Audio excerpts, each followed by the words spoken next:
Welcome to part 3 of The Secret of Rawville Grove. I will be taking a small break and we'll see you in 2025. Thank you everyone so much for everything that you have given me. I wish you all the best and a happy holiday. Hello, I'm Mjwcptsd, Mayor of Rawville, USA. This holiday season, I'm thrilled to share with you a special 3-part story, The Secret of Rawville Grove. Yesterday, Michael learned more about the man to whom the letters in the old box were sent to. What happened to him? What will happen next? Now, part 3, the conclusion of our story, told through the eyes of 15-year-old Michael. Part 3, the heart of the mystery. As Michael stood in the clearing, he felt the weight of the town's history pressing down on him. The letters whispered to him, urging him to dig deeper. With the help of Clara and Leo, he began to dig up the earth around the box, searching for more clues. After hours of digging, they uncovered a small tarnished locket. Inside was a portrait of a young man with striking features. "This must be Tom," Michael exclaimed.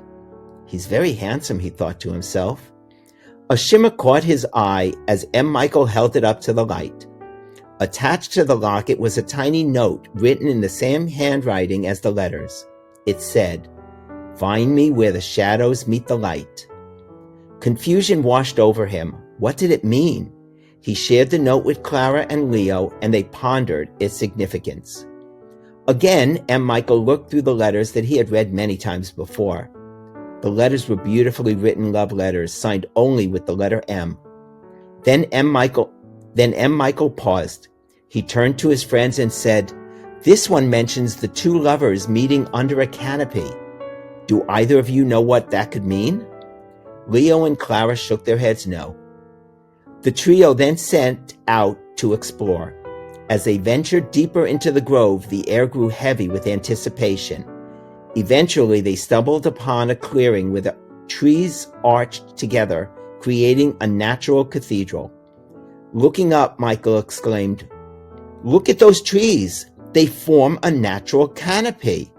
Sunlight broke through the leaves, illuminating the ground below, a perfect meeting of shadows and light. In the center of the clearing, they found an old stone well overgrown with vines. The sight sent a shiver down Michael's spine. He felt as if the well had been waiting for him. Could this be where Tom had been taken? Heart pounding, he leaned over the edge, peering into the darkness. To his astonishment, the walls of the well were lined with more letters, each telling a piece of Tom's story.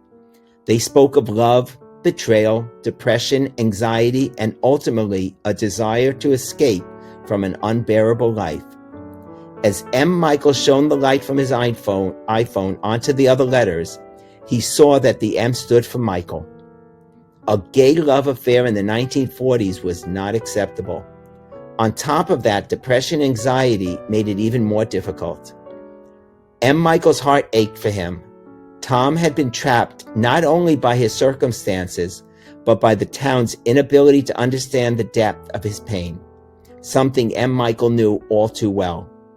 As the sun began to set, casting long shadows across the grove, Michael felt a shift within himself. He understood now that Tom's story was not just about his disappearance.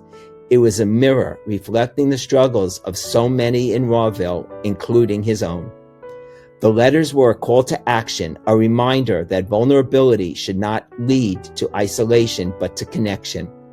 With renewed purpose, he honored Tom's memory by creating a community project, a video cast on YouTube that would celebrate the struggles and triumphs of those who felt lost.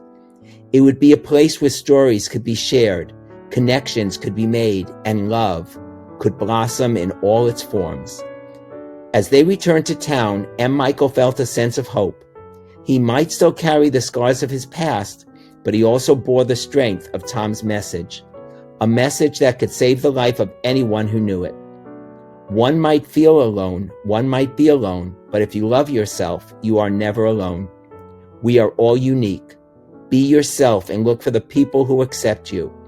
It is not in our control to make anyone love or like us, but it is in our control to accept that some people may not like or love us the way we want them to.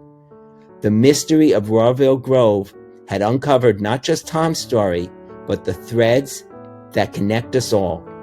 In the heart of Rawville, where differences are celebrated, M. Michael knows that he will find love, not just for himself, but for the stories of all who walk beside him. If you believe the message today, together we will create a place where no one will ever have to feel lost again. I wish everybody a happy holiday season, and I look forward to sending out more videocasts next year. See you in 2025. Bye, everyone.